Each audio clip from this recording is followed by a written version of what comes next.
The South Korea's Chief of Air Force, Lee Young-soo, March 10th bowed and apologized over the unprecedented accident last week where two jets mistakenly bombed a village and wounded at least 29 people. It was an accident that should never have happened, and it should never happen again, Lee told reporters. The embarrassing incident of bombing own countrymen took place on March 6th when South Korean Air Force dropped bombs accidentally on civilians, damaging houses and a church in Pocheon. The abnormal drop accident took place during the military exercises in Pocheon.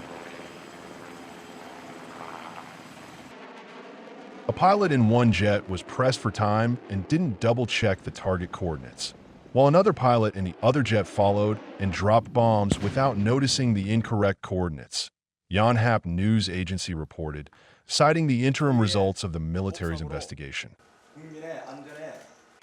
South Korea's Air Force said 8 225 kilograms Mk-82 bombs from KF-16 jets fell outside the shooting range during joint live-fire exercises and apologized for the damage caused by the abnormal drop accident on the very same day and also wished for speedy recovery of the victims.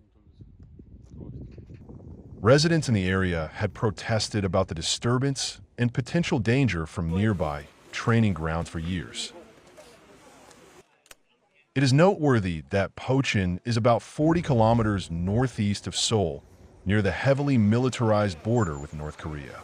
The Defense Ministry said earlier on Thursday that South Korea and United States forces were holding their first joint live-fire exercises in Pocheon, linked to annual military drills due to start next week. South Korea and the United States will kick off their annual Freedom Shield exercise on Monday, said Seoul's Joint Chiefs of Staff. The joint drills, which will run until March 20th, aim to strengthen the readiness of the alliance for threats such as North Korea, the JCS said.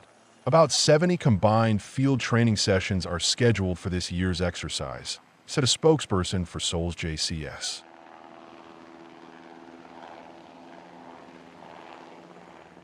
This year's drills will reflect lessons learned from recent armed conflicts and North Korea's growing partnership with Russia, added the JCS.